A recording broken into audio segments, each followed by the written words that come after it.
Hi, this is Beth Drucker, and I co-facilitate Go Green Illinois with Kim Stone. We've been meeting since 2013, and this is our 65th program to help people in different communities learn about a topic and become as effective as possible.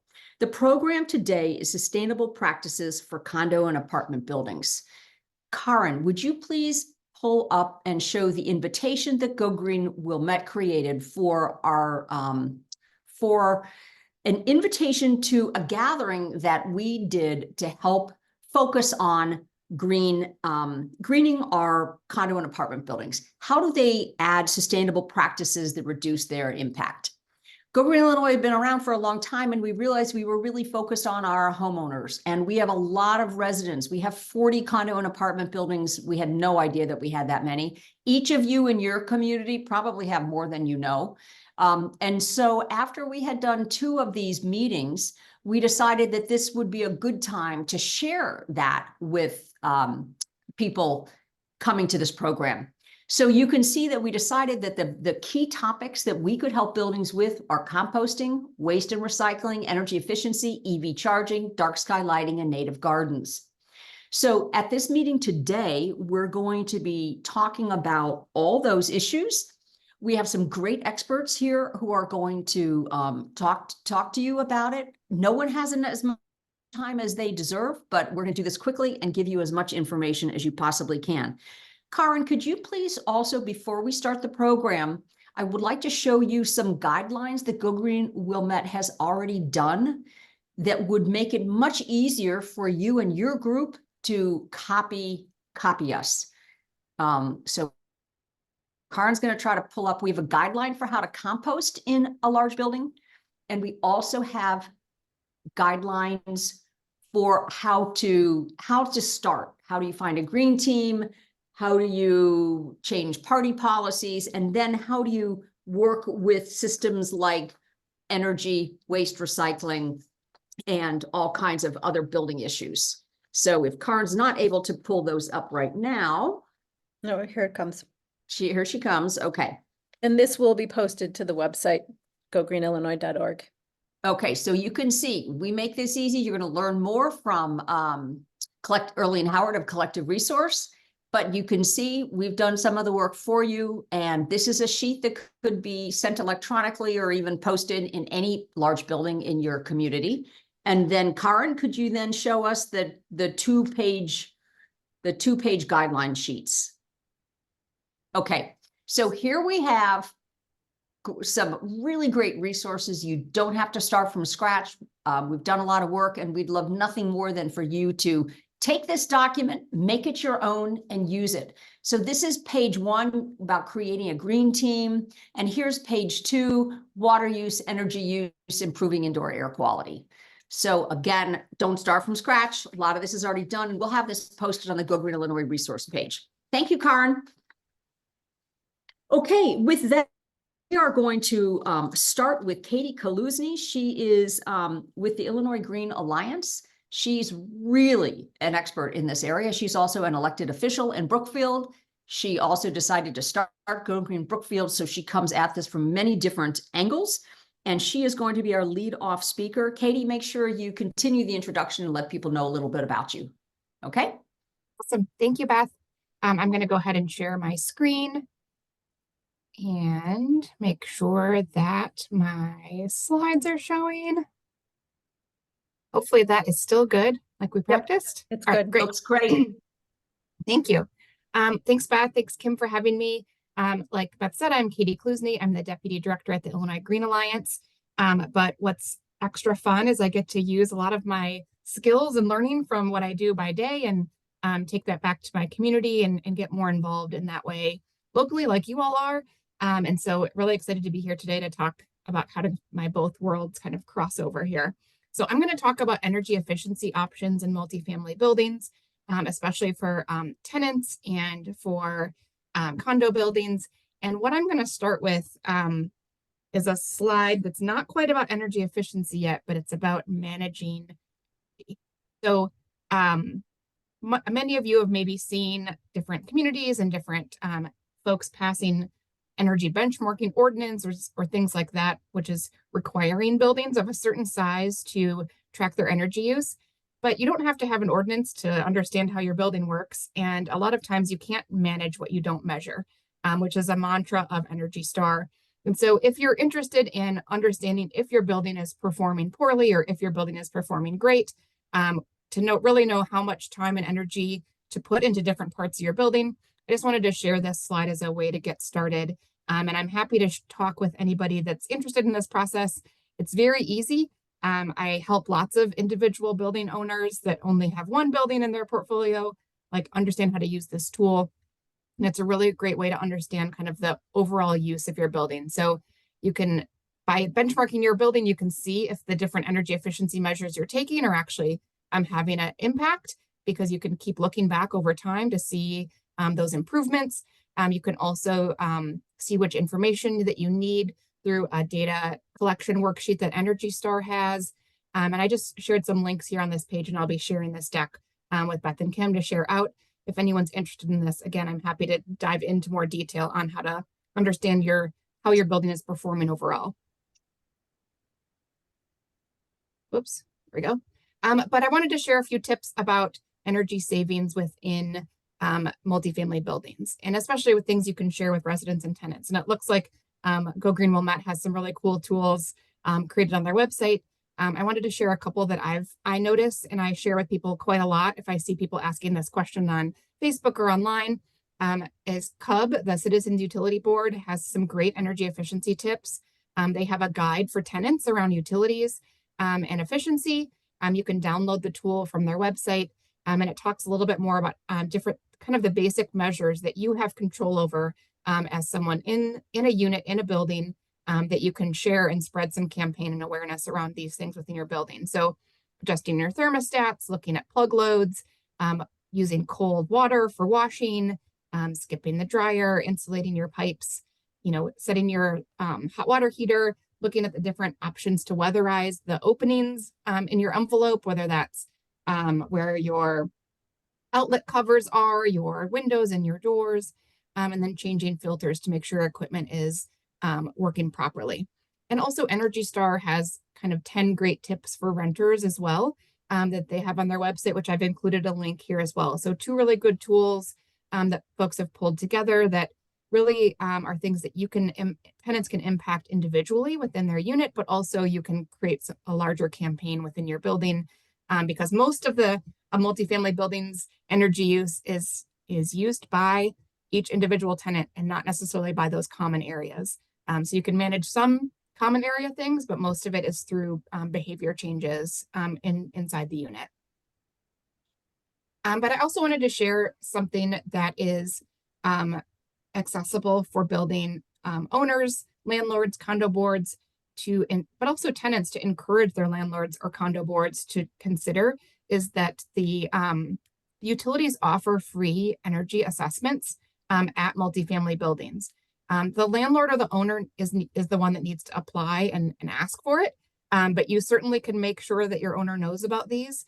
It's a joint offering, so they're looking both at gas and electric through these audits, and the owners of multifamily buildings of 3 units or more are eligible for these free energy assessments, and it recommends different ways that the building can save money and take advantage of the different utility incentives, and also offer free or discounted products for every unit within the building and in the common areas. And so if your building has not taken advantage of this opportunity, or even if it has in the past, you can do this again about every 3 to 5 years, because there's always more savings to be had.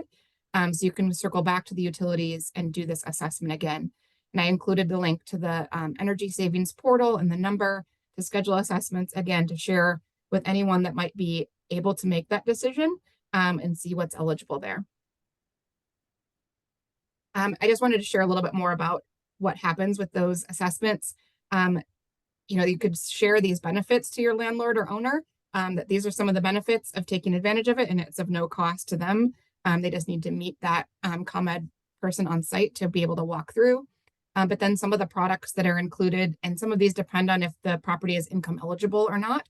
So there's additional savings there potentially, but you can get LEDs, programmable thermostats, water sense, shower heads, faucet aerators, advanced power strips, and then incentives for heat pumps and other HVAC system upgrades, which is pretty huge if you're looking at the end of life of different equipment within your building and maybe considering additional options for future equipment within the building. I also wanted to share some cool pages. One of the cool pages that I've seen just about how Beth was mentioning at Go Green Wilmette, sharing like these different opportunities for others to take advantage of. The Sustain Oak Park page is a really cool one that I'm trying to copy right now and recreate for Brookfield. And they have a portal that says kind of select the option that describes your household, and you can go in as a renter, a homeowner, a developer, or a landlord, and click through here and find different tips for what you are. I clicked on the landlord page, and it talks again about, first do this, second do this, and then third, look at energy efficiency. And they have just included some of these same links that I've shared earlier, but more directly for the buildings within their community that may not be going outside of their community to look for these things. So it's pretty cool. I'm trying to get some staff at the Village of Brookfield to look at creating a page similar to this and putting some resources together. But it's about informing the different buildings that this is an option for them. I've also included a lot of other links. I know I don't have that much time today, and so I wanted to share lots of other places that I look for different guides and resources around multifamily energy savings. ComEd has a smart assistance finder tool. I've shared the link here. There's a landing page that asks you several questions and takes you through a process to figure out what you might want to do at your building or at your unit. I used the multifamily ways to save FAQ. There's a lot of people asking about eligibility questions about whether they can take advantage of these savings or how much savings there might be from different systems. And this FAQ page is really helpful. In addition, there's just a multifamily energy savings portal that takes you through a lot of different things. I've included Energy Star's low and no cost tip for renters, CUB's utility checklist for renters.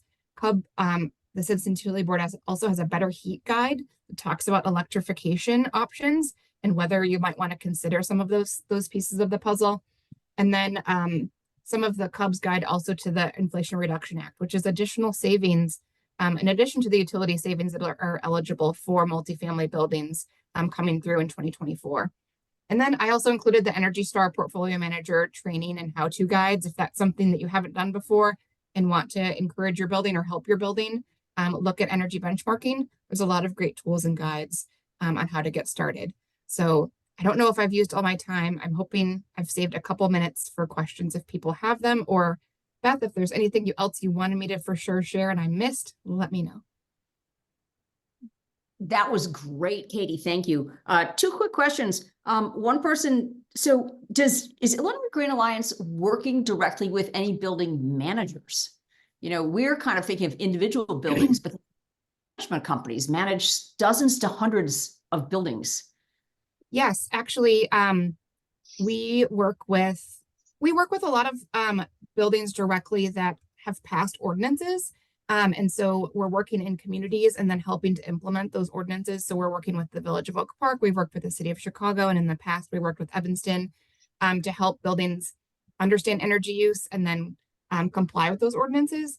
But one of the things that we just launched is a new project called the Building Energy Resource Hub.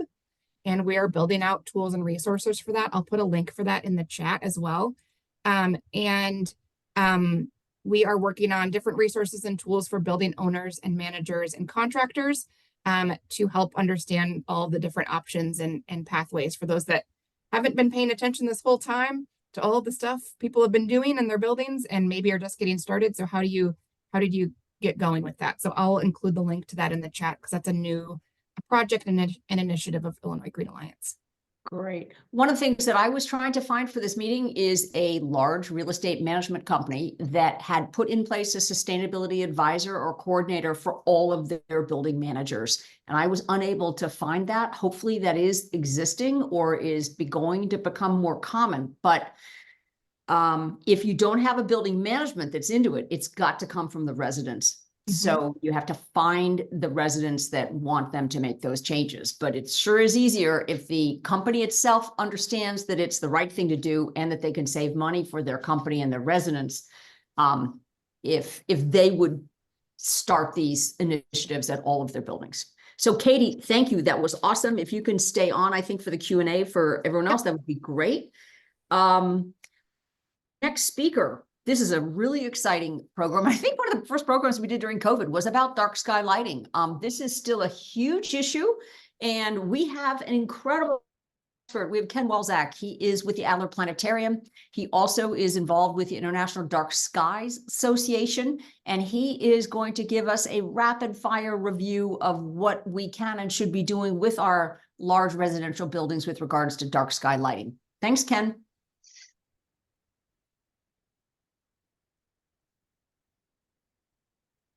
And you have to unmute.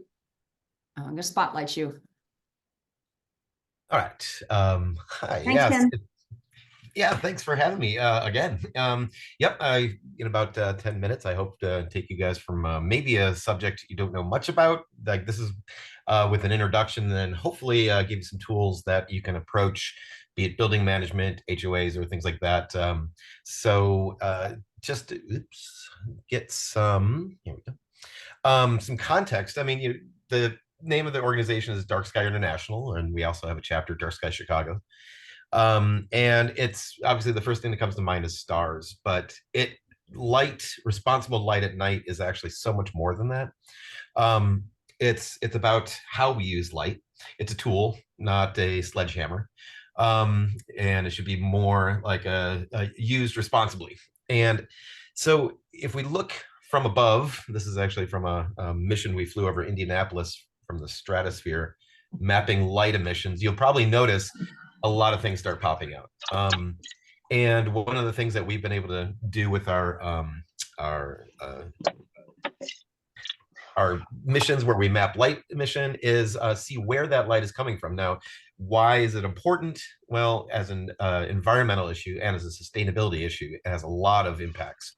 And I pardon the pun, but you probably heard the story in October when over 1,000 birds were collected in one night at McCormick Place, where the lights were on at night during migration.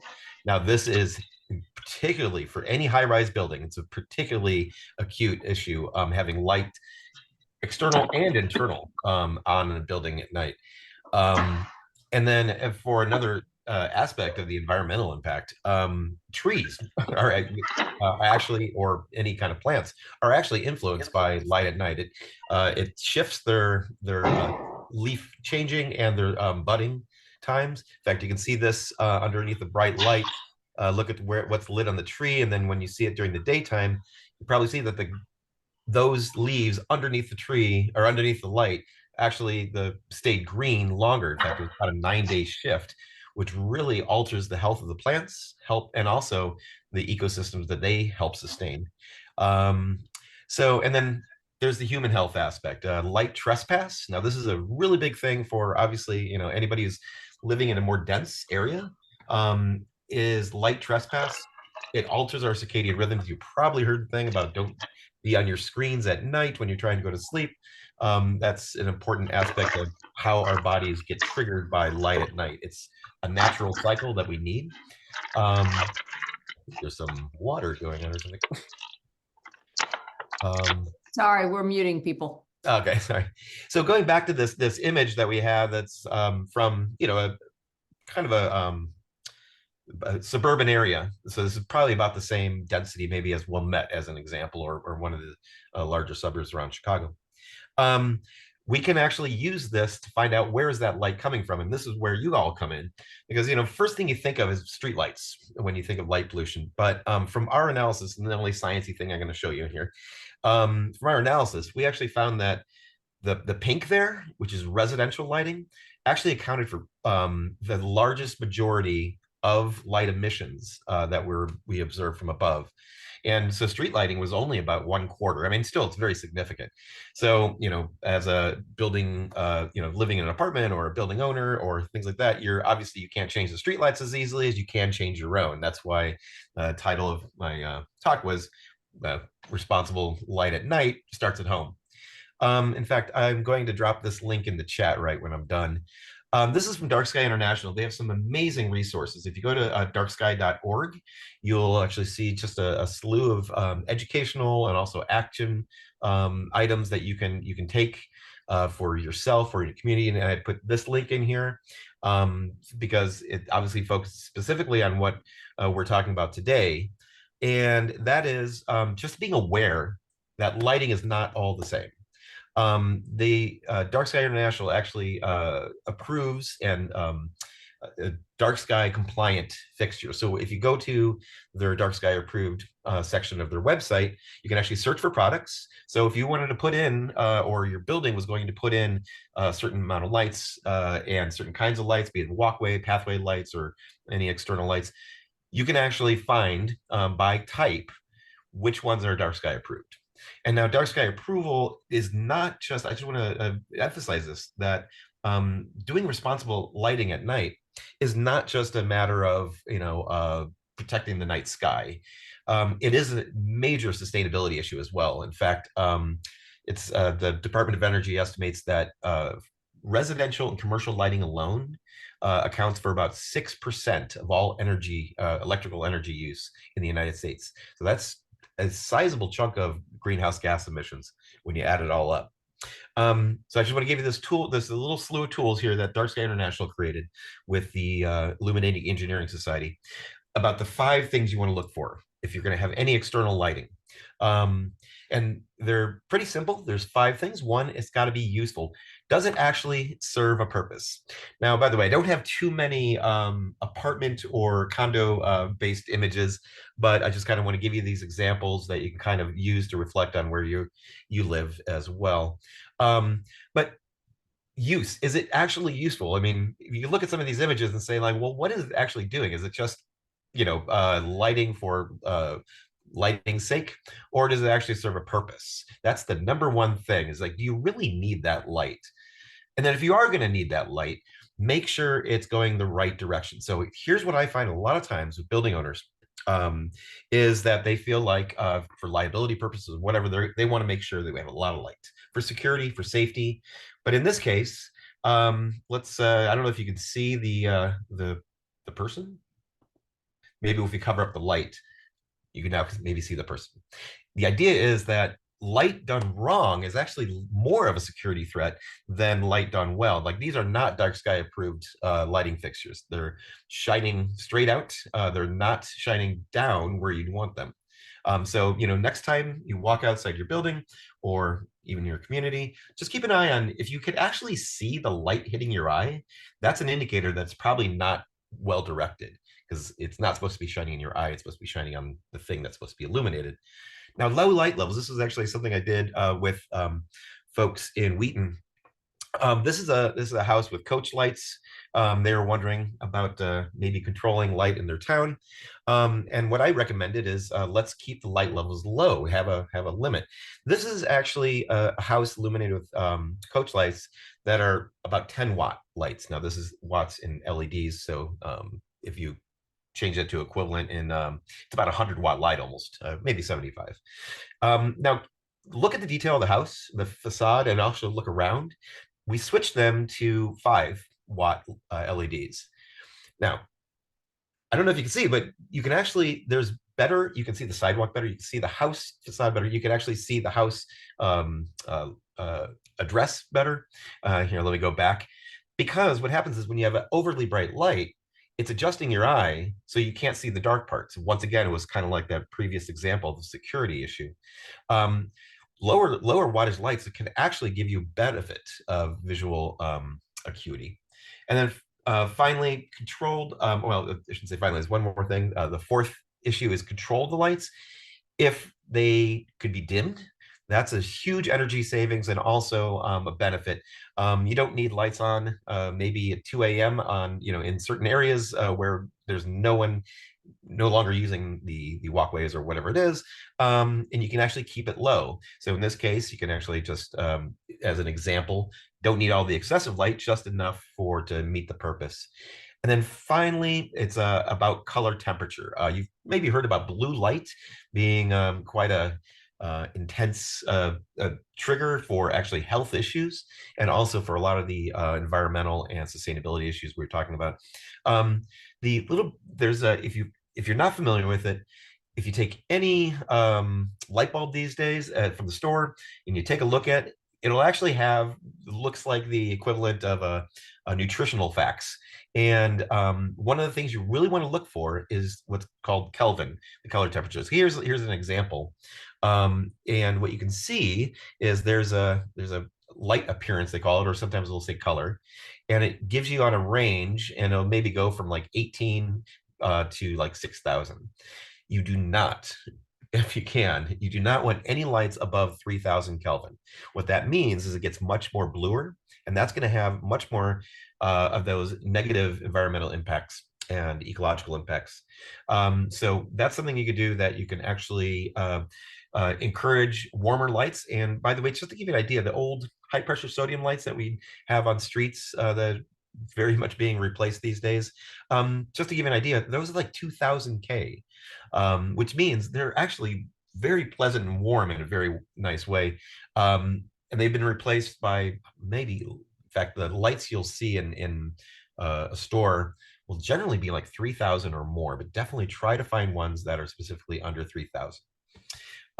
So there's hopefully some guidance that helps you out with, maybe starting to see the issues, starting to see where maybe there could be some improvements. And if you ever have any questions, or if you want to get involved, you can either scan this, or you can go to darkskychicago.org. And I just want to mention one little side thing that's kind of related, is that we are in the process of we've submitted statewide legislation for dark sky compliance. It's going to need some support. It's going to need organizational support from people across the state, from different organizations. And if you want to reach out to us through Dark Sky Chicago, that would be great. We're looking for people to help sponsor what we're promoting. Thank you. Okay, wow, thank you so much. That topic is so interesting, and it's kind of a win-win because people don't tend to protest. I think people really understand, especially with your great examples, how important that is. Ken has to sign off. He's going to come back in for our Q&A later on. But remember, as you're thinking about this dark sky issue, this program is about large residential buildings, but this is as relevant for our school districts, our park districts, our municipal lighting, and all of our homeowners lighting everywhere in our communities. It's a huge issue that needs a lot of work. So Ken, thank you very, very much for your time. And you guys are all keep sticking right to schedule. Thank you. Another relatively new issue that is a total win-win because we've got great solutions, and that is food composting, food scrap, stopping the transportation of food scraps to landfills. It's a huge issue. The solutions are available. And Erlene Howard, who is our next speaker, she decided she was going to start solving this problem more than a decade ago when she started a company called Collective Resource, which is now a co-op. There are other companies like hers that do it. Waste Not is one of them. But we have been working with Erlene for more than a decade. So we asked her to come talk to all of you about how you could help set up food composting programs in large residential buildings. So with that, we have Erlene Howard. Thank you so much, Beth. And thanks so much for the prior conversations. The education really invaluable today. Really appreciate it. Yeah, so we do have some sibling haulers. We got Urban Canopy and Waste Not, and there are other solutions. Some of the municipalities have relationships with traditional waste haulers that are starting to take more food scrap. So we're really excited to talk to you about how we manage food waste for multi-unit buildings, which we have been doing for a long time. As Beth said, we've been around for a while. We incorporated initially in 2010 and now reincorporated just this past July to be a cooperative. So we're woman founded, and the majority of our employee owners are minority or women. And so we're really excited, and we're excited about being local on the North Shore, and that we work with so many communities going north and going west, and many Chicago neighborhoods. So I'll definitely put a link to our website into the chat. So one of the things that I want to say is there are different types of programs that work really well with different types of buildings. And it really, there is a way to work into a solution that is best for your building. And I'm going to talk about a couple of those solutions. So one is to have our 32-gallon tote. Generally, the 32-gallon tote will service 24 people a week or 12 people on a biweekly pickup.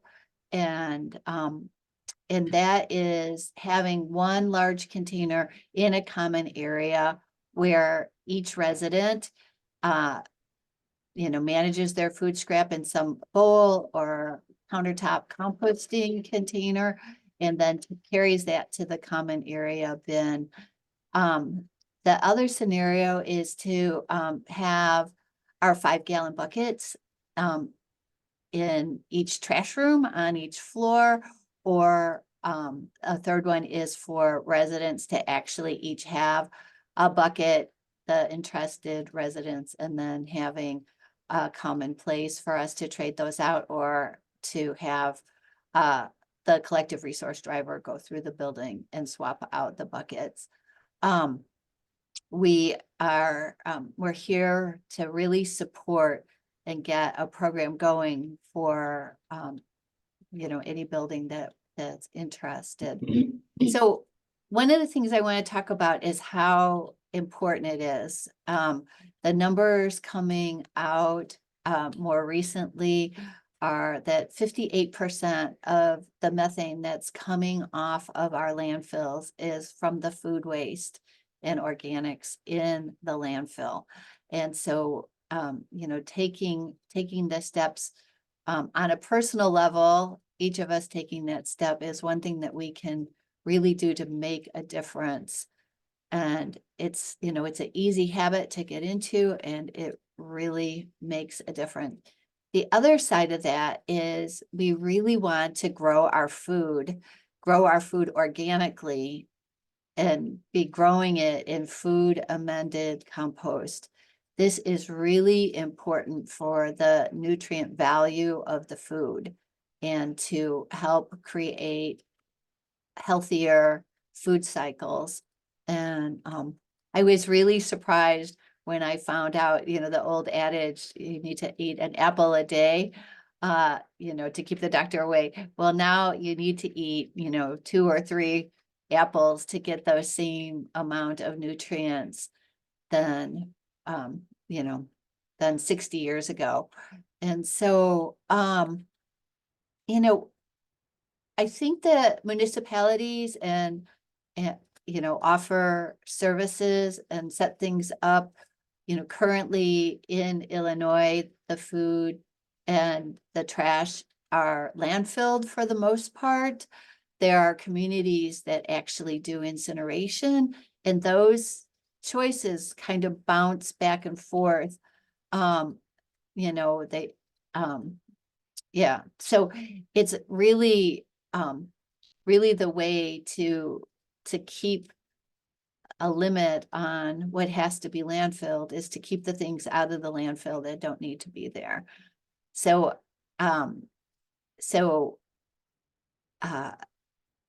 it's something that's pretty easy to integrate especially with support, from a good partner company.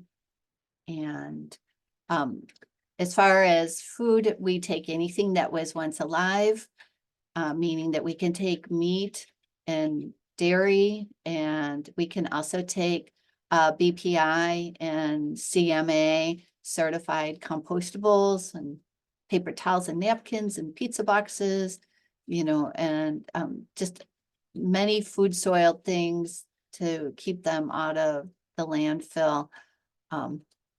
Yeah, I really love the idea, if it grows, it goes, and we really want to have all of that. Some of the mistakes that get made are rubber bands and wires and labels and things that come on the food, or people may see that the bag of lettuce has gone bad and inadvertently drop in the entire bag into the compost container. We really just want the food. And we also would ask that people limit the amount of liquid that goes into their container. So we can take cooking oil, if you wanted to put in, a cup or less in your 5-gallon bucket, limited amount. But you would not want to, empty the turkey fryer into the compost bin. You really pay attention to having it, not overwhelm the other material that's in the bucket. And I think that one of the concerns is about diverting the food scraps into a separate container, and how scary that might feel to some people. And it really is not like, we're not creating any nuisance with having the food scraps in the 5-gallon buckets or in the 32-gallon totes. In fact, it really, it's confined with the 5-gallon buckets. It's in a lid, it's in a lidded container, and with the totes, it's in a lid. It's not the food sitting underneath your sink for days.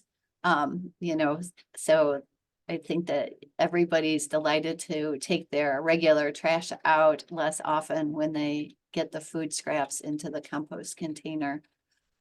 I just can't reiterate enough that we are a resource. We're here to help buildings, get a program going, getting a successful program going. And I am excited to continue the conversation with your questions when we get to that part.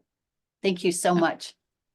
All right. Thank you so much. We're going to remove your spotlight. Thank you. So I forgot to call on Tim Milburn, who's going to be talking about EV charging. So we're going to go back and do him, but we are going to be continuing with the waste and recycling, including food composting, when we're done with Tim, because we do have someone from a LRS, which is a large waste hauling company, and also a resident that's actually been making improvements in her building. They're also going to be on the agenda. But I wanted to mention that, of course, every building has an option of doing food composting through a private company like Erlene's or others, or through a municipal contract. There are pluses and minuses. You will find that older buildings in your community have, if they have a chute for waste, it's a single chute. So this makes both recycling and food composting very challenging. But Wilmette just had a brand new Optima building built in Wilmette. The doors just opened in 2023, and they had made 0 accommodations for any food scrap composting. So this is an example where people like you should be talking to your community development people. And if any big buildings are going up, try to get in on early in the planning season to say, listen, will we be able to collect food scraps separately from trash and recycling? And is the building setting up a system in advance? Because that is not happening often. Also, one thing that Erlene didn't mention is, from what I've heard from some building managers, is that one of the huge sources of problems and expense in buildings are plumbing issues from the use of sink Disposals. disposals, incinerators, disposals. It can cause a huge problem. And so if you can take some of that food out of that system and put it directly to be composted, it can really save a building hassle and money. So that's another reason to do it. Erlene, thank you very, very much. We're going to be hearing more about that later, but next we're going to introduce Tim Milburn. Tim Milburn has been presenting for Go Green Illinois for, again, probably a decade. He is a leading specialist in helping older buildings install EV charging systems. So with that, we're going to hear from Tim Milburn. And Tim, your slides, I think, are in presenter view. Okay, I was gonna ask. Yep. Hang on a second. No, there's still Hang on. not quite full screen. Where- There we go. No, we see your notes. Yeah, I know. Where is the, I'm not seeing my button. Display setting. Full screen. Can you go back to the top and go to view? Yeah, I'm looking. Oh, there it is. It's hidden by the Zoom bar. That's what's Oh. going on. How's that? Nope. Oh, yep. There we go. That's it. Great. Thanks. Okay, sorry about that. It's because you got it afternoon, the first everybody, time on and, the practice. Beth and Kim, thanks once again for inviting me to talk about my favorite subject, EVs and EV charging. I have been into, I'm guessing, over 150 condominium and apartment buildings over the last 10 plus years. And it's a particular challenge for EV charging, as we'll talk about, but it's something that I think is changing, and obviously it's germane for today.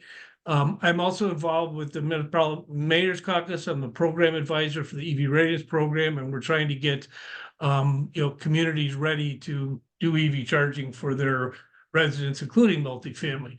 I want to do a little background. I've got a good number of slides that you can look at later, but basically I wanted to show that growth in EVs is really happening. So this is plug-in EV sales since 2010. We're up at 4.5 million. There's 91,000 in Illinois as of last month. According to CEJA, we're targeting 1 million by 2030, and it's possible. And there's a number of cities, businesses, and countries that are going to outlaw internal combustion engine vehicles in the not too distant future. This is a prediction that says by 2040, 54% of new vehicle sales will be electric. And I've seen this from other forums, it's consistent. Another thing, just because it's kind of relevant to, this is a technical issue. I don't want to get too geeky, but the charging was also called the EV supply equipment or the EV charging. And there's 3 levels, 1, 2, and DC fast charging, sometimes called level 3. Level 1 is household current. And when you're plugged in, you get about 3 to 5 miles every hour you're plugged in. So overnight, you could maybe get 30 or 40 miles. A level 2, which is what we'd be talking about in multifamily dwellings, is between 20 and 75. And then the DC fast chargers, these ones that are going to be out on the highways and elsewhere, can get up to 600 range miles per hour connected. For multifamily dwellings, the kind of the biggest challenge that I'm seeing is everybody kind of wants to do this, participate in the climate change reduction, but the challenge is to get multifamily people to buy EVs. A lot of them live in the cities and don't always need them. There's older residents I run into that don't plan on getting one. So you end up getting a subset of the population that wants to get an EV and charge at home, but then you have to justify the investments, which is the hard part. So the other thing that comes into play, and this is just kind of an eye chart that I put together. This is the world that I live in terms of when I first get a call, my first questions are, who owns the parking space and who has the rights to the parking space? So in a deeded spot, the resident owns the space. There's something called limited common element where the HOA, the homeowner association, actually owns the space, but the resident has the parking rights.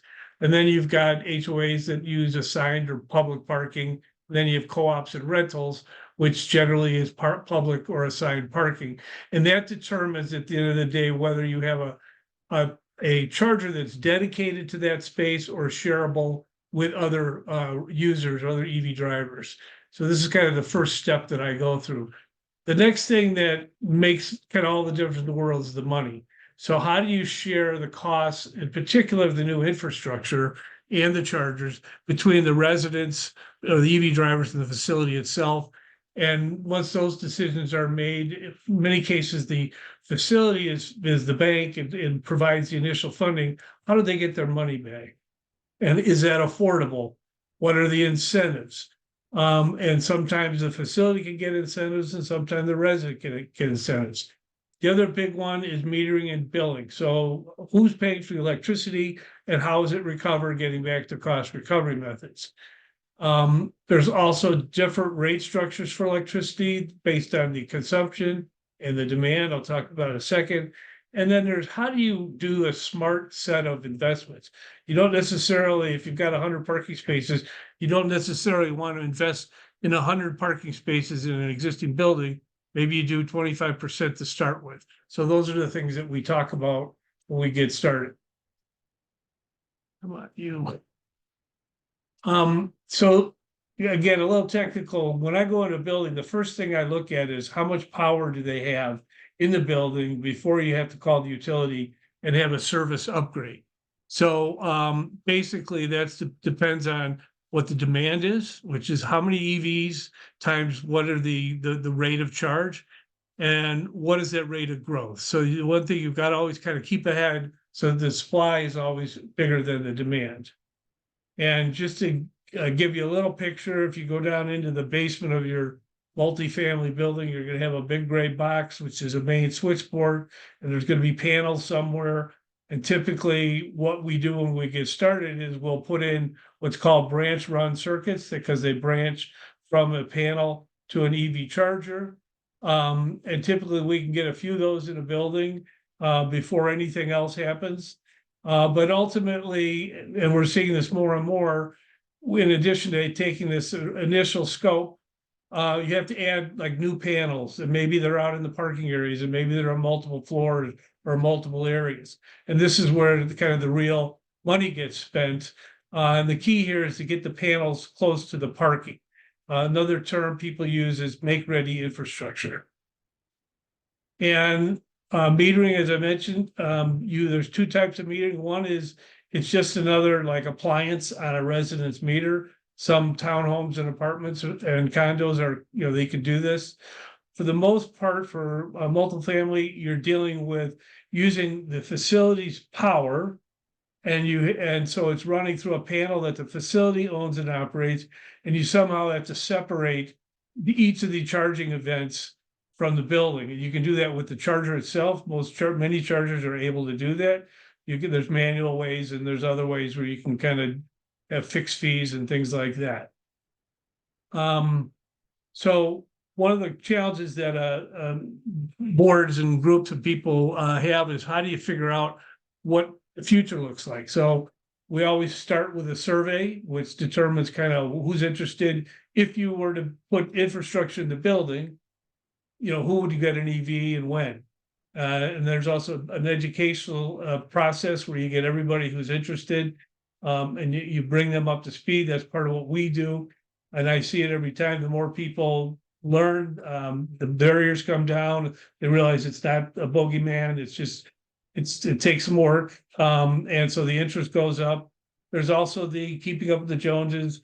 I see buildings more and more advertising that they have EV charging. And just as a kind of ties into what was said earlier, as of January 1st, for new multifamily dwellings, all spaces in parking areas have to be EV capable, which means you have to have conduit out to each parking space and electrical power capacity to meet the demands of the building. That's a big deal. So going back, I mentioned dedicated versus shared. So in dedicated, how do you get the money back? And typically all that infrastructure, the HOA in most cases, or sometimes third parties will pay for it. And then they'll decide whether they want to have an assessment fee where everyone pays an equal share, or only those that want to have EV chargers installed, the drivers. Is it like a swimming pool as an amenity, or only those who participate should pay? Oftentimes when the infrastructure goes in, the resident commonly pays for the branch run and the EV charging station. That's typical in a dedicated situation. The other thing that people are now doing for deeded spaces, I work in the city a lot. Deeded space might, you'll hold title, it's like 20 grand. You sell it for 25 grand when you move. I mean, and it holds a value because it's EV ready. And also you can advertise future residents. For shared, it's typically, that would be for, rentals, apartments, co-ops, where you have assigned parking, so you can share it between multiple users.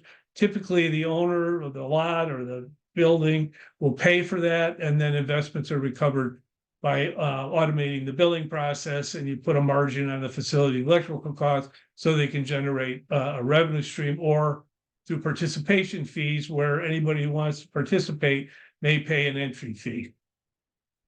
So the last subject I want to cover is the incentives. And there are incentives on the vehicles, the charging stations, the infrastructure, and even the energy. And these links, I'll send this around, but these links are active, but there's an electric vehicle rebate act where up through 2026, it's $4,000 per EV from the state of Illinois, only battery electric. The 2023 incentives released, and they were used up in 3 weeks. So if you're going to get an EV, and it has to be bought within 90 days of the release date. So there's also an income tax credit of up to $7,500 per EV. It has to be made in the US, and it only works up to $80,000 list price on the vehicle, $4,000 for used EVs, and you can get a bunch for commercial EVs. There's a new program that's going to be launched soon under beneficial electrification as part of the Climate and Equitable Jobs Act that will provide EV rebates, but only for fleets. On the charging and infrastructure incentives, the EV Charging Rebate Act, it was part of CEJA also, and it pays for up to 80% of the make-ready infrastructure, but does not apply to multifamily dwellings. What it does is it provides it includes EV charging station and all the infrastructure. There's also an IRS income tax credit for residents up to $1,000, but that's income qualified. You have to be below 80% of the median income.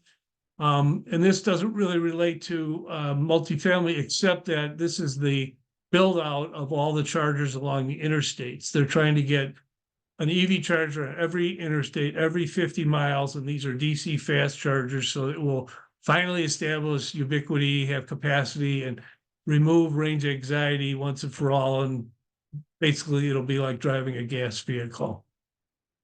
The program that's about to be launched is the one that's most germane for multiple family dwellings. It's part of the beneficial electrification under CEJA. And there's rebates for make-ready EV infrastructure. It's up to $5,300 per port, up to $8,000 for income qualified. And it does not provide the EV charging station, but it will provide a new transformer and a new meter on the utility side, plus all the infrastructure, plus all the conduit to get to the charging station. This is a big deal for multifamilies, and the details are supposedly going to be announced, I'll say, any week now. I say by the end of February, we will know what this is. And tied to that same program is the ability to bill only for electricity consumption, which is kilowatt hours. And again, trying not to be geeky here, that's like how many gallons of gasoline you buy. It's the amount of energy. The difference is that there's no peak demand charges. So if you live in a multifamily dwelling, you'll have a bill that looks like this curve on the right, and there's going to be some peak point when the most power is used. You get billed according to that number in terms of power every month. And if EVs were on there, that number goes up, and everyone in the building shares in that cost if it's part of the house power. So what that means is you have to have a dedicated meter for the EV charging. It's an ideal solution for multifamilies. And that's it. I've got my contact information, QR code, and I'll move on. Okay, Tim, thank you so much. There's a lot of, just so everyone knows, this is complicated. Tim makes it look pretty easy because he does this, nonstop. He does have a for-profit company. He can be hired.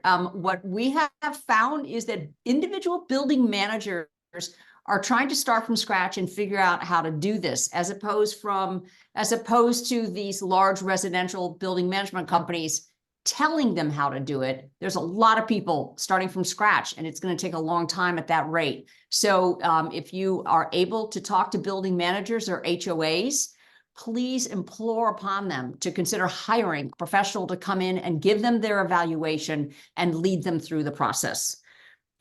So again, every older building, their demands are only growing, and new buildings, hopefully, will soon be required to have EV charging already set up. All right, with that. I want to emphasize that point. New buildings in Illinois are now required to do that. They are. That's great. Vast majority of our buildings that we're working with are not. So there's a lot of work to be done. Thank you so much. Now, I'm going to give Bill Kenney with LRS is going to be our next speaker. And then after that, we're going to have Margot Steinhart. She actually lives in a residential building, and she has made some great strides. And it's just, we wanted to give an example of one actual resident that's made a difference because of her involvement. So with that, could we hear from Bill Kenney, please? Hey, thanks, Beth. It's good to be with everybody here. I recognize a few faces out there in the crowd. Erlene and Councilwoman Stone and Jenny Futterman. I think I saw Liz Kunkel on there. So a lot of really good resources, among others, and pleased to be here with you. When you asked me to talk, we had talked about maybe it was more sort of Wilmette centric. If you want, I can run through a PowerPoint that's brief that sort of gives the crux of us. If I could share my screen here. Bill came to our recent building event where we invited people from every building where we could find a contact person. And we had 13 buildings who all gathered.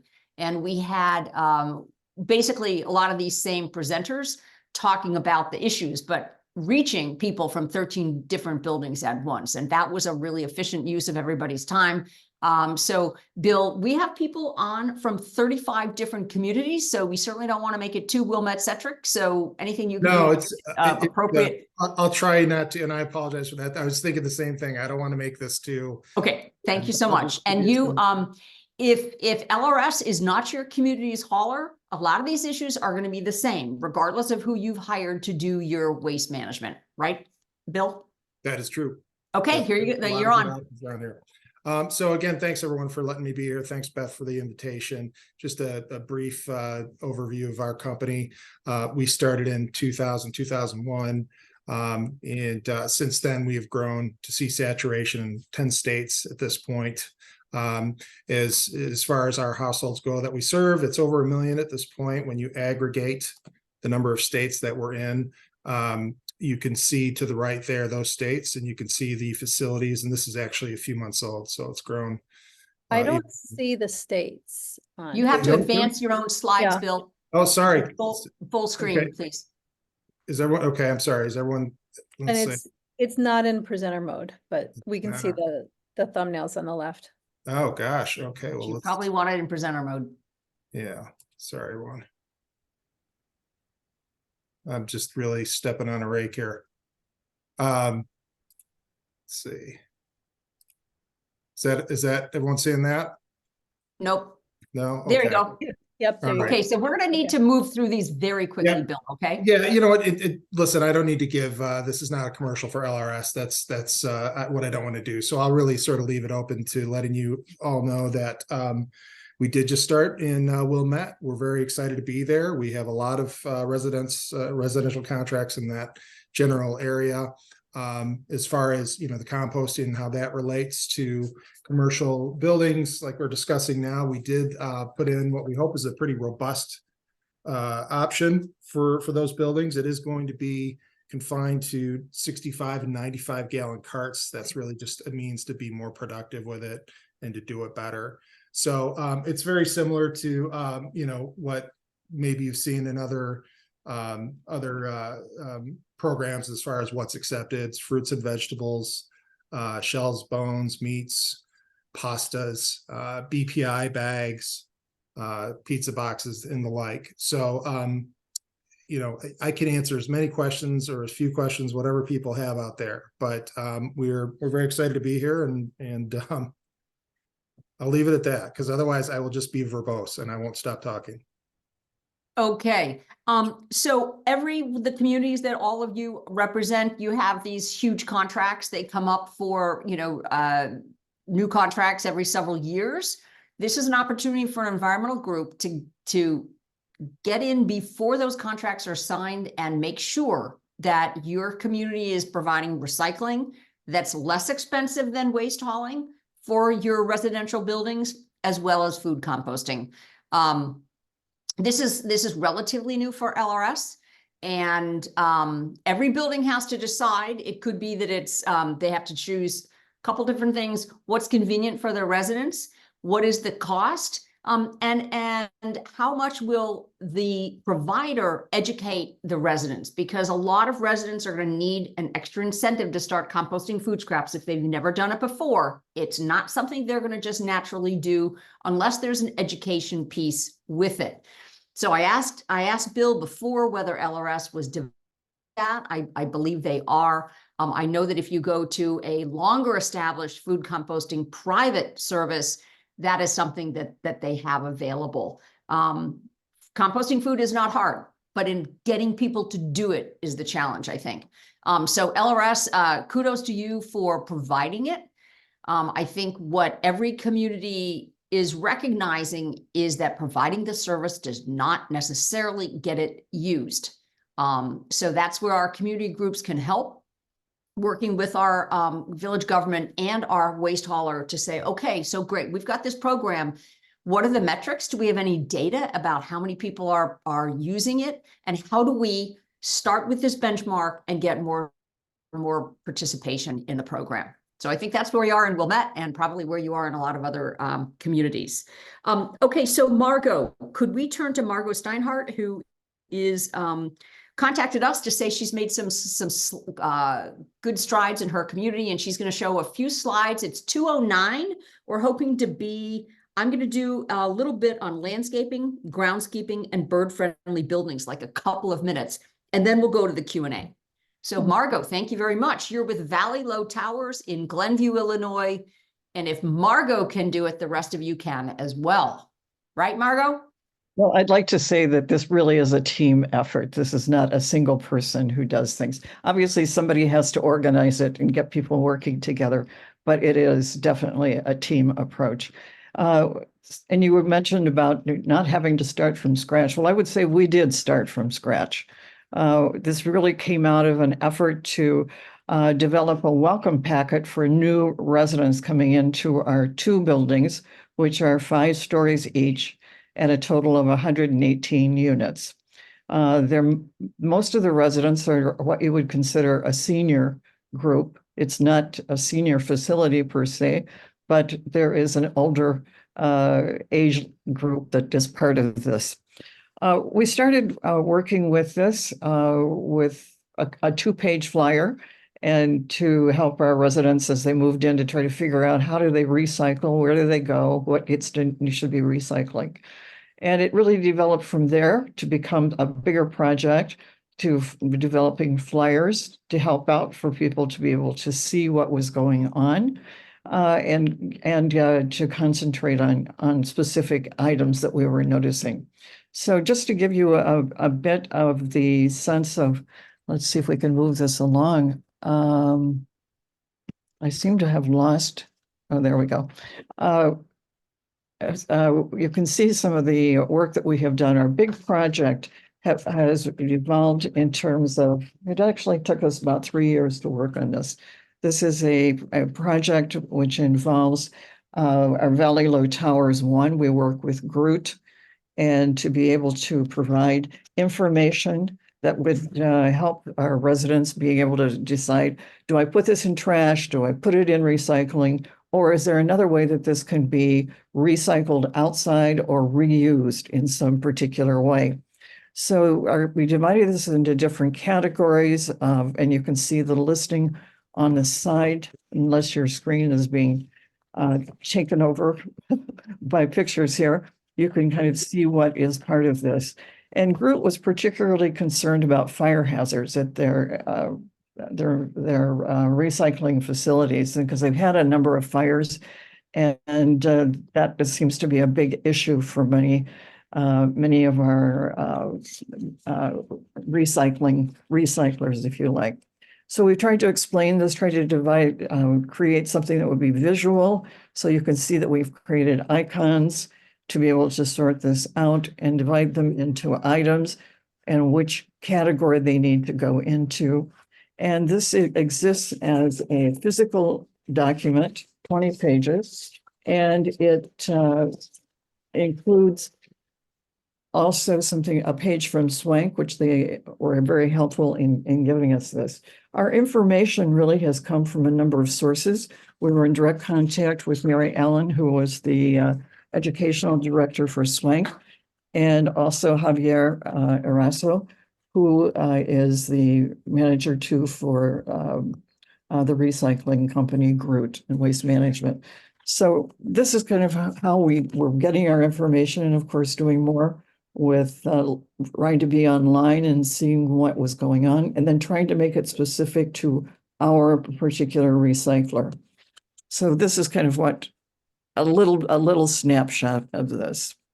Let's see if we can get this going. So other kinds of things that we did during the pandemic, we created sort of a Hollywood Squares revisited with Valley Low Squares, and asking a Q&A and relating to different things that we wanted our residents to know.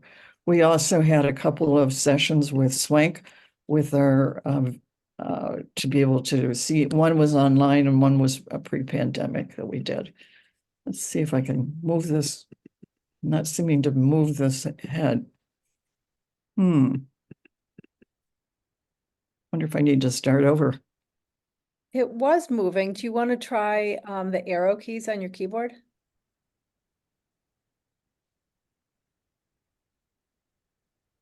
Yeah, I've got a Mac. Yeah. There's arrow keys on the bottom right, I believe. That's kind of what I was trying to do. But that's Or not. the page down feature. Yeah, I'm trying all of the different spots on that. Maybe if I go out and come back in. Worked great for a while. Yeah, it did. Oh my God, I love the Hollywood Squares idea. Oh my gosh. I think we could all copy that. So this is all about copying good things while you're struggling with that, or, trying to advance your slides. Okay. One thing I want to mention is that this, in my mind, Groot, LRS, Waste Management, they should be providing this information to all of these buildings. It's astonishing what you did and how great it is. And yet, that's not a really efficient way of doing it. Groot should have handed you all the education materials that you needed to do this well in your building. And I think that's something that we can all start being a little more demanding of our waste hauling management companies. Okay, here you go. You're on. Yeah. So, talking about what issues do you address? Well, one of it we could do periodic looking in our recycling carts in our two buildings and see what kind of mischief has gone on. And one of the problems that we found was shredded paper, and it was either put into paper bags or it was put into plastic bags, both of which are unacceptable. So one way that we worked with this was to be able to cut out little message and tape it around the recycling cart handle. And that did seem to have, you know, a possibility. But we created a lot of flyers too that we put up on bulletin boards near the garage and sometimes even near our mailing boxes upstairs. And so things that we would create, we really were trying to focus on a specific item, not try to do as much, for example, as these nice flyers from Swank, which tend to have more encompassing ideas, but really focusing on one thing to try to get people's attention as they're coming in or going out of the garage, for example. So these are a couple, and we had some help too with a student from Glenbrook South who was able to earn the credits needed for graduation to do community service. So that can be a win-win for a lot of folks. And our latest project is we're recycling large cardboard and corrugated boxes. So we have a sign we've sent out, our management has sent out e-blasts to residents to tell them about this. We've posted signs, more permanent signs in our garages on this. And then we had special dedicated carts. So if you can see up in the upper right-hand corner, there's the problem itself. You can see where there just are too many boxes that were going in, being put out, and there's very little space. So space is always an issue with things. And so as I say, this is a team effort. So with Kathy Kaiser, Sally Lipscomb, Noreen Lysak, and myself, we're working on a lot of different projects for this. So, okay. So I think we're getting there. So we have, you know, we're very pleased that we were nominated and we're receiving the 2023 Glenview Sustainable Award for education and outreach. So perhaps that's an inspiration for other groups to keep working, but it's, you know, it's a constant effort, and it's a question of seeing what needs to be a reminder, because just doing it once, as if, you know, as an educator myself, you know, you can't just say it once to students. So the same thing is true with residents. You've got to repeat. And then, of course, you have new residents coming in who need to be familiarized with how things work at Valley Low Towers. Voila. That is great. Thank you so much. On the sheets that that are going to be available to everybody, the number one thing is try to create a green team. You created your green team in your building, and it made all the difference. Now, what would be wonderful in Glenview is if you could help inspire people in other buildings in Glenview to follow your lead, because it's really, really impressive. I'm sure you've made a huge difference. And I love the Hollywood Squares idea. Okay, it's 2:19. I'm going to be super fast for the last issues. We're going to remove your spotlight, and we'll spotlight me for just a minute. And I got to start my own clock so I don't go on too far. Okay, so landscaping and groundscaping is a big issue in all of our residential buildings. Most of them have very conventional landscaping contracts that the managers or the residents can really positively impact. That would be use of electric lawn care equipment, potentially, would be reducing the amount of pesticides and chemicals, adding native plants, pulling up some of the turf grass. They're making sure you have a tree maintenance contract so that your existing trees are well cared for, planting native trees. There's a lot of times there is space available for trees. So that's something that a committee could do. There are lots and lots of different ways that a small group of people can make a big difference in the care. Adding good mulch for your gardens and trees so you don't have to use chemicals for weeds. And maybe even start a garden club. That has worked in some buildings. So that's really, really fast on landscaping, groundskeeping. Make sure that you look at the contract that the building has signed for their groundskeeping. And almost every company knows that there is increased demand for natural landscaping, native plants. They won't be surprised if you change it up a little bit and make some different requests. But it won't happen until somebody pushes on that. The next thing I wanted is really quickly, bird-friendly buildings. We talked a lot about the dark sky lighting. There's a program that Audubon runs called Lights Out. All of our large buildings, if they have lights on during migration, it attracts migrating birds, which leads to their death. Buildings should be educating their residents about having lights out or drapes pulled at night during migration. And building management can address the outdoor lighting or common area lighting during those times. Also, if there are any new buildings going up in your building, you can get involved and ask for bird-friendly glass or other bird-friendly amenities in those buildings. There's one other issue that's really is the sidewalk salting issue. I am sure you have all walked on sidewalks with just huge amounts of salt.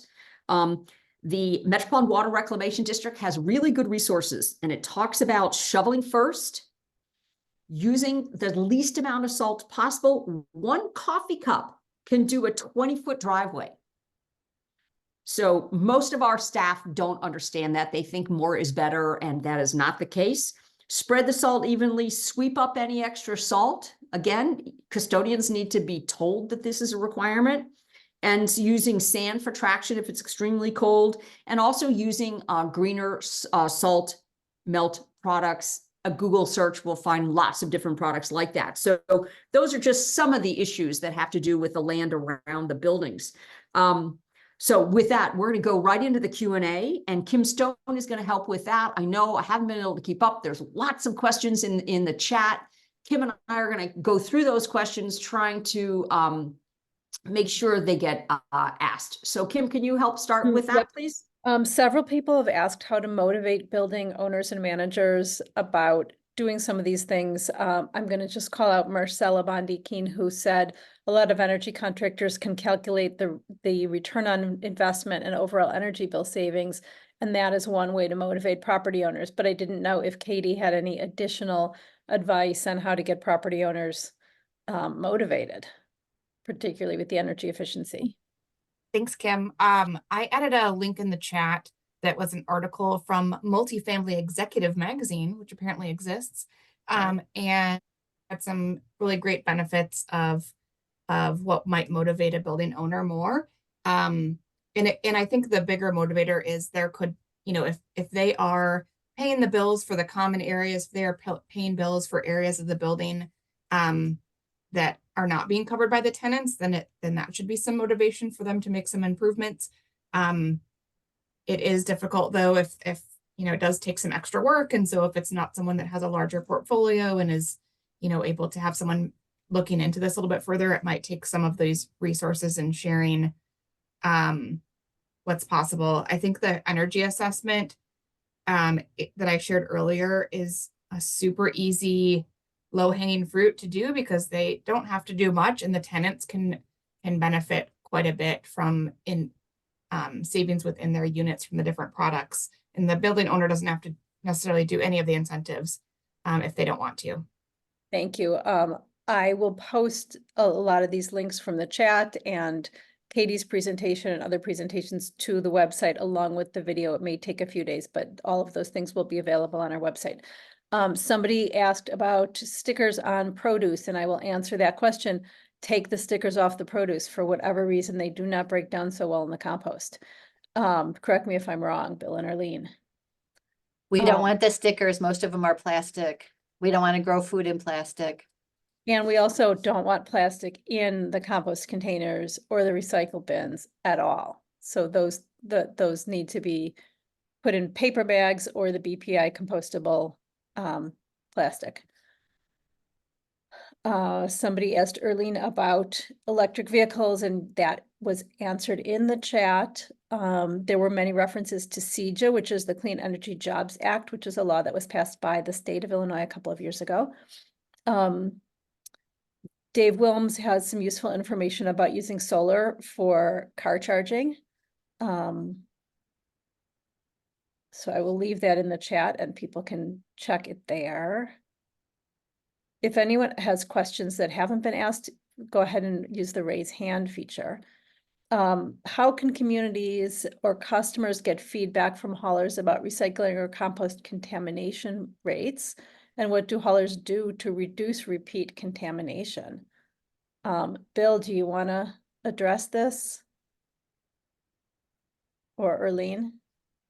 Yeah, so thank you. We hand tip our containers, and if we are seeing, you know, a problem, an ongoing problem, the residential are pretty good. The most common thing that we see in residential is people bagging their food scraps in regular plastic bags.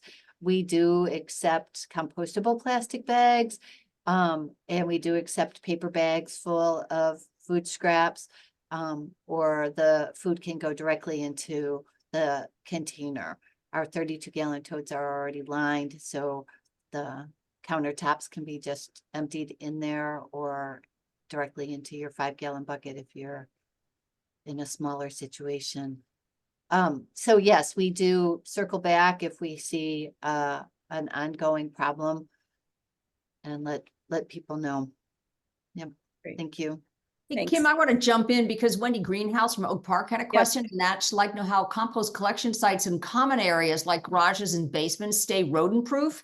This comes up all the time, and it's important to let everybody know that that food is already in the garbage, and it is in open garbage bins and open, and so to have a food composting collection actually reduces the rodent problems because it's getting tipped, it's in a separate bin, often picked up more frequently. And it's really important to reassure building managers that food composting reduces rodent issues, doesn't add to them. Thank you. I was gonna mention that question. There's a question here for Tim. Has the Illinois Municipal League been informing members about SB 40? And SB 40 is the bill regarding electric vehicle charging requirements. I don't know the bill by name. What's in the bill? That's the one that requires EV charging. It was, Oh, I think it was the one that's already, it's law now. it's law. Yeah, I think it was Robin Gables. Yeah, Robin's bill. Okay. I think that is a challenge to get to the municipalities and the authorities having jurisdiction to know that's going on. Through the EV readiness program, we've been communicating that regularly, but I don't know what the state is doing in particular. But communities should be aware of it. Are your communities aware of it? I believe so. I think that there's an organization that it may be the Northwest Municipal Conference or some of those types of organizations that provide information to municipalities, to staff on what new laws have passed that are taking effect each year. And so those sorts of sort of surveys or summaries are going to municipalities. So they should know about it, but it doesn't hurt to ask your village manager, your city manager, what they're doing to implement SB 40. And if they don't know what it is, that's a good opportunity to educate them. Does it only apply to new buildings? I believe so. Yes. And then Candace says, yeah, real quick, it also applies to new residential construction. And also in SB 40, it also includes a provision for right to charge for multiple family dwellings. So there have been, I'll say, conflicts with residents that say, I want to put in EV charging, and the building said no. Buildings can, and this is for existing buildings, so they can no longer say no. They have a right to charge. You still have to figure out how it gets paid for. Okay, so it requires EV readiness, wiring, conduits, something like that, for multifamily residential buildings, for single-family residential buildings, for commercial buildings as well? Not commercial yet. Just residential. So this is all residential, and it requires that people who want to add charging in existing buildings be able to do so. Right. Okay, and Candace, not Candace, Erlene, sorry, are you trying to answer Candace's question? Yes, yeah. Yeah, so the difference between so first of all, the garbage disposals, they do cause plumbing problems and very expensive plumbing problems. A lot of buildings have banned them, or taken them out. So if you do put the food down the drain, yes, it is being kept from the landfill, but it is not getting into the food system. It's not getting into the healthy earth side of it. It gets, gets dealt with our biosolids and gets taken out of the food cycle. So it's really important to keep the food into the composting. Thanks. And I just want to add a little bit to that. I think of the hierarchy as being to recycle first. If you have clean, dry paper, put that in the recycle bin. Then to compost next. So if you have paper that's greasy or the pizza boxes, those sorts of things, those go into the compost bin. And then if there's something like fish skin that's really stinky, that I might put in the disposal. You can put it in the compost, but it depends on, if my trash pickup is on Thursday and I make that Thursday night, the fish is going to go in the disposal rather than the compost bin, or it's going to go in the freezer and then I'm going to dump it into the compost bin. I saw you on mute. I had to add that in. And then Liz has posted a really good graphic from the EPA about wasted food and where things go. I have actually pulled in people's bins when I have seen the wrong things in them and then either left them a note or given them a call if it's people I know. So I will wheel their cart back to their house from the end of the driveway. Beth, do you want to continue? Yeah, this is something that we should be asking our waste hauling companies to help with. They should be not picking up stuff that is improperly put into garbage bins. They should be leaving notes. So that's something that you could go up to the company. I have a question about dark sky lighting, but Liz probably wants to say something about food composting. So we'll let Liz go first, and then I'm going to ask a dark sky question. Thanks. I just wanted to make the specific connection. I put in the food waste scale for general knowledge, but one of the reasons I really appreciated it is because it answers the specific question of why putting food down the disposal is not a preferred solution. It's a question we've gotten in the compost and food scrap diversion world for years. And this is the first time the EPA has said, it definitively, it is not a preferred solution and here's why. And obviously there's more info about that on the website, but I wanted to highlight that particular issue. It's part of the new info that's included in this graphic for the first time. Thanks. Yeah, and some of our communities have free box types to pages on social media or elsewhere. I have seen a lot of people donating bananas that people will take and make banana bread out of and other food products that they can't use before they expire. So that is one way to get food out to people who need it as well.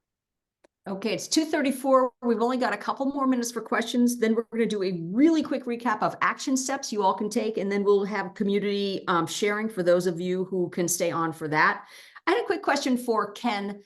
You talked about, for especially residential, all of us that have lights in front of our house, many of them are not dark sky compliant. So your first recommendation is to go to the lowest amount of amperage, wattage possible. So that's a great suggestion. Another one is to make sure that it's a warm light down under 3,000. That's a huge issue that a lot of people aren't aware of. There's a very easy app you can download on your phone, and you can just point it at your lighting and understand what the Kelvin rating is. You could, if you live in an apartment or condo building, you can do this and give the information to your building manager if they're not going to do it themselves. But I had a question for those of us that do have beautiful lights that have been mounted on our homes for years. If you have glass that'll at the top of the light that allows light to go up, can that glass, instead of replacing the entire $300 unit, can that glass be painted with a kind of a dark paint on glass that would solve the problem? Just occurs to me, maybe that's something I could do. I wouldn't recommend it, just because it could cause maybe a fire hazard or some sort of heating issue, especially if you have non-LED bulbs. They can get very hot. LEDs can as well. So I wouldn't recommend it. I know it's just like when you're messing with electricity and lighting, a lot of times you want to play it safe. That would be my, when end of life comes to those things, I would really search out, dark sky compliant lighting. Okay, well, darn, I was hoping for a solution I could put in place next week. Yeah, sorry, Beth. Okay, so thank you, all of the presenters. This was just terrific information as usual, kind of overwhelming amount. So Kim and I wanted to finish with just some action steps. And that is, if you are part of a community group, find out how many apartment and condo buildings you have in your town. If you don't have, your town doesn't have a listing, you could ask them who's on their commercial waste hauling customers, and very good chance all those big buildings will be, and that's how you could get a list. You can include retirement homes. There are a lot of retirement homes with a lot of residents with a lot of trash and food waste. Reach out to the building managers or even the companies that might be managing multiple buildings in your community. See if you can set up a meeting. Find out about the condo associations, the HOA associations. See if you can't have a 5-minute pitch during a board meeting about the reasons to go green. Figure out whether or not you could provide an article for any kind of a resident newsletter. That's a really good way to get to residents. See if you can't help build a green team the way they did at the Valley Low building. Just a group of people, leaders, ambassadors who think this is important. It only takes a small group to really start making a difference. And then you could consider seeing if you can't set up a meeting in your community and invite people from multiple buildings to it and go over these topics together. They're much more likely to do it if they see that other people in the community think it's important as well. Again, we will have these very detailed lists as a resource. And Kim, I thought Cub's resource was really, really good too. That's the one that Katie posted. We'll try to pull that and put that on a resource page as well. And so with that, it's 2:38. I think we'd like to move to our community sharing. You're welcome to stay on for that. We will end at 3 at the latest. But again, thank you for your interest. I know you can all make a difference. Stay in touch. Let us know what's working for you. And if you have anything you can share to make it easier for other groups, please be sure to do that.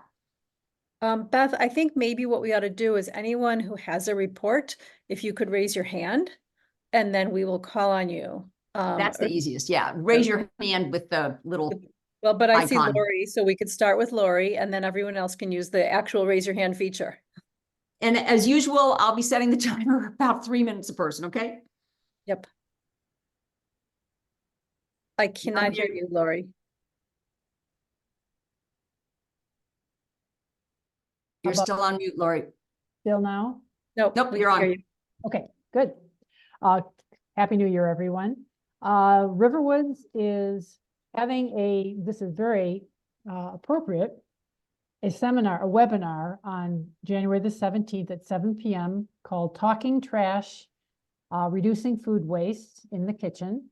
And we're having the internationally known chef Gail Gand, who was one of the founders of the restaurant True and a host of the Food Network Sweet Dreams program, and also happens to be a Riverwoods resident. She'll be speaking, as well as Marlene Rampel from Swalco. So that's January 17th at 7 p.m. Webinar. And I have downloaded the information to the Go Green website, or have asked for it to be put on as an event. Also, the Riverwoods Preservation Council had started a weekly e-newsletter. We are getting over a 60% click rate, which I understand is pretty good. So that has been very successful. A new project that we're doing, you probably have heard me talk about Deerfield Road being expanded. It's going to be expanded in 2025. We're looking at a project to remove and transplant the native plants that are in the path of the expanded road. So that's just getting started. It has a lot of moving parts. It involves talking to landowners and Lake County, but we're hopeful that it'll be a successful transplant program. We're particularly looking at the Trillium and the Virginia Bluebells that line Deerfield Road. And finally, the RPC has taken the leadership role in drafting and getting approved the climate action plan, which the village has just not gotten around to. So we're taking the lead and we will proceed with that. That is it. Excellent, thank you. And Gail Gann's husband used to work for the Environmental Law and Policy Center. Aha. which may be how she got it into the environmental. Could be. So Um, this is a great example of, if your group doesn't have anything going on in January, by all means promote, and I'm assuming we're all welcome to sign on as participants in your webinar. This is course. how you can do more with less. Find out what the other groups are doing, and if it's of interest, promote it and encourage your folks to join their webinar. Yep, great point. There's a webinar tomorrow on electrification through the Highland Park and Glencoe libraries. So that's also one that people can sign on to. Sherry.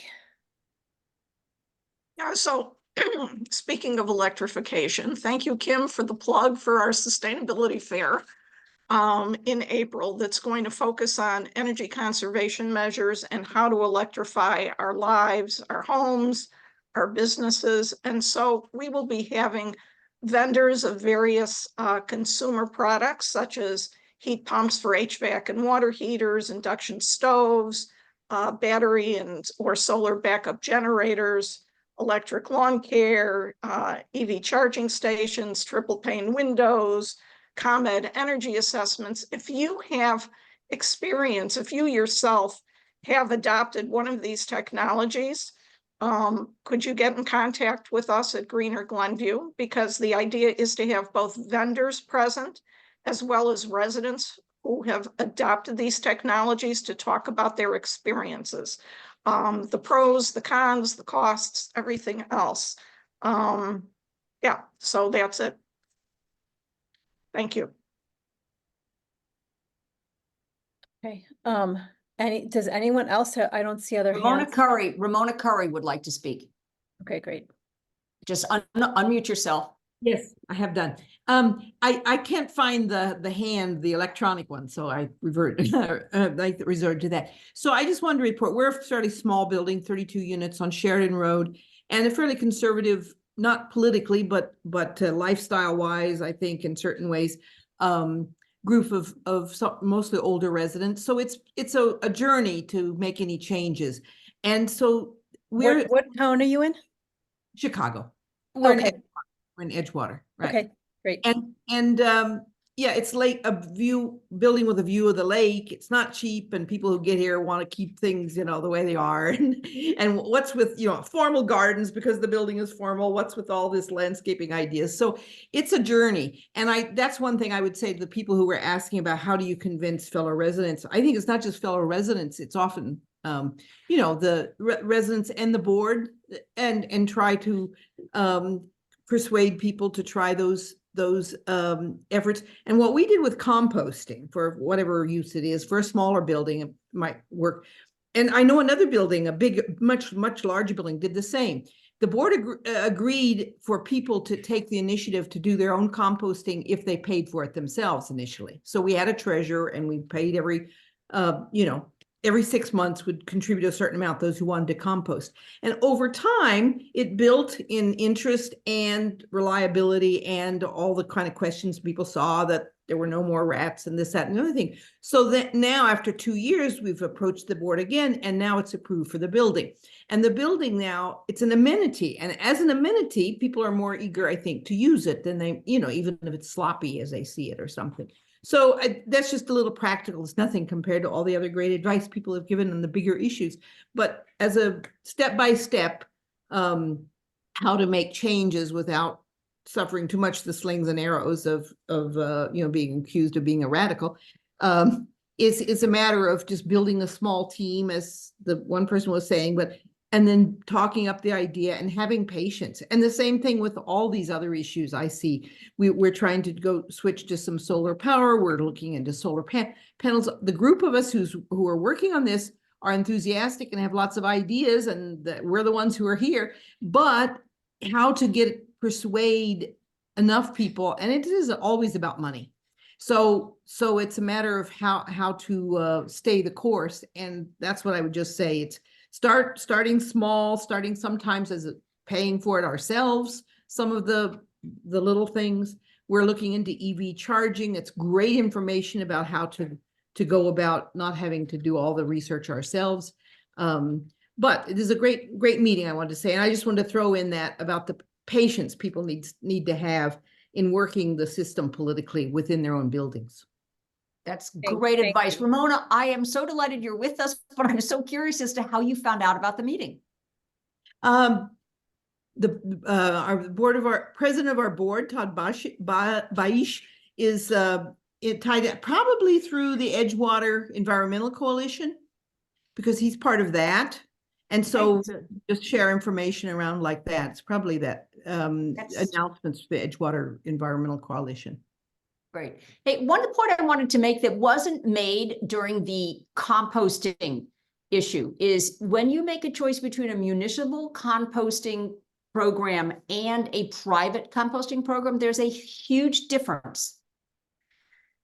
Collective Resource and companies like that will take the dirty container away and leave you a spanking clean, fresh one.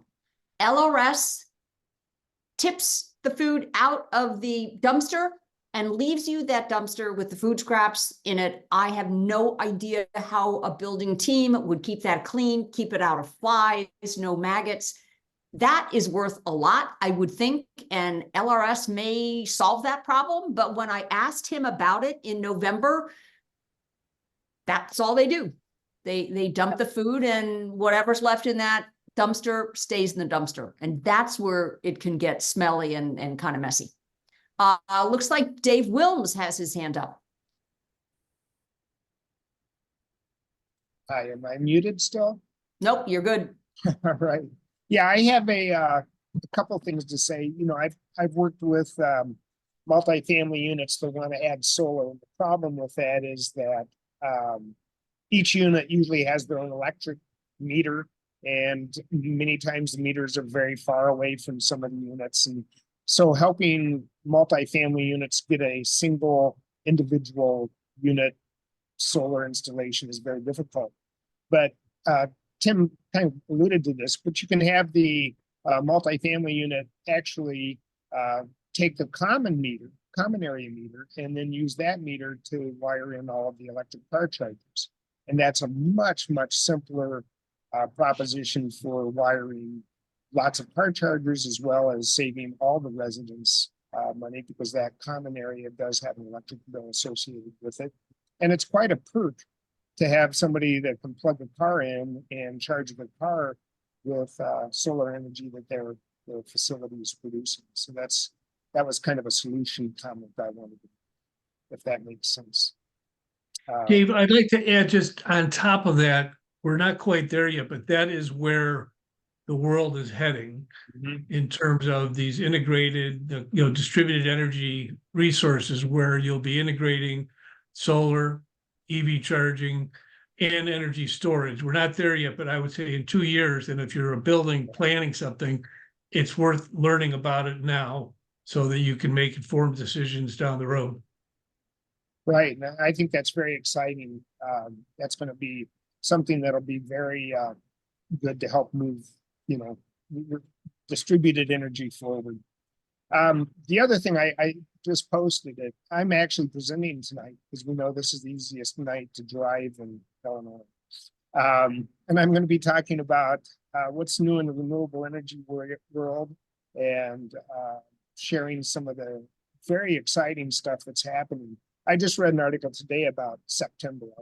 Folks have probably all heard that, but September was off the charts in terms of its temperature. And we're headed in the wrong way still.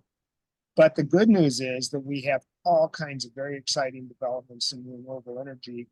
And I'm part of the Metropolitan Mayor's Caucus. I was sustainability coordinator for Stevenson High School. Now they have a net zero edition. I'm also on the Sustain Libertyville Commission. So I've been watching this for a long time. I have about 5 megawatts of solar developed up in Lake County. And there's a lot of good news out there. And I really want to share the good news with people, because I know that if you just stare at carbon graphs and climate graphs, it can be very disappointing. But we have some really nice things happening. All right, Dave, thank you so much. Wendy Greenhouse brought up something that I've been, that I saw, oh my God, how did we forget this? Community solar is available to every single person that gets their own electric bill, whether you're a homeowner, a condo owner, or a renter. People don't know about it. They don't understand it. They hear there's a waiting list. The only way to get off the waiting list is to get on it. So I wish we had said this earlier in the program, but a huge thing we can do for all of our condo and renters in our communities is to educate them about community solar as the best and simplest option to promote renewable energy for them. And I know Liz has a quick report, but I want to just add one thing because Dave and Tim both alluded to the Metropolitan Mayor's Caucus Environment Committee, which both of them and I all participate in. Metro Mayor's Caucus has this Environment Committee, which is primarily made up of staff and elected officials and appointed officials from different municipalities in the region. They have something called the EV Readiness Advisory Committee, and there was a first and a second cohort of communities that participated in this EV Readiness program, and they will be doing things within their municipalities to try and make things easier for electric vehicles in terms of charging and making sure that zoning and all sorts of building codes and things like that are appropriate to enable people to put in EV charging stations. They also have Soul Smart communities through that group. There are many of our municipalities that have signed on to that, and they have worked to make solar permitting easier. So those are things you may want to look into and see if your community is participating, because that may help both promote solar and promote electric vehicles. And Kim, just let me add to that. So we were funded for the program for 2 cohorts totaling about 30 communities. We've now been given enough to go at least another 2 or 3 years with 4 communities. So it's worth pursuing if you have an interested community. You know, so out of the 275 member communities, we've only got 30 in the queue. So there's time, and it's an excellent program. So go to the Metropolitan Mayor's Caucus website, just Google Metropolitan Mayor's Caucus. You can look for the Energy and Environment Committee, and the information should be there on the EV Readiness Task Force. Liz. Thanks. 30 seconds building off of what Kim said on, and this whole solar. So real quick, in case people don't know, the General Assembly legislative session in our state starts next week, Tuesday, the 16th. A lot of bills that obviously touch on all of these issues that we're talking about may be introduced. I am the head of Go Green Winnetka. I'm also the Zero Waste Policy Manager for the Illinois Environmental Council, which introduces bills across a whole bunch of issue areas, including energy and conservation. So as these bills are introduced and relevant to this group, I'm happy to share info. There is, for example, there will be a bill, if it hasn't been introduced already, regarding a solar bill of rights, things like that. There are absolutely bills relating to emissions and composting. So a lot of things that will touch on these issues that will obviously affect how we handle them and address them in our communities as well. And then real quick, I wanted to say on specific to the Go Green group or community group issue, I wanted to mention that as so many groups are forming and evolving and growing, I really encourage people to start thinking about just a little bit about the benefits of meetings like strategic planning for your group and doing a little bit of thinking ahead. It was really beneficial for Go Green Winnetka to do it, meeting with Beth at Go Green Wilmette a couple years ago. We did some goal setting, which really helped us up our metrics in our mailing list.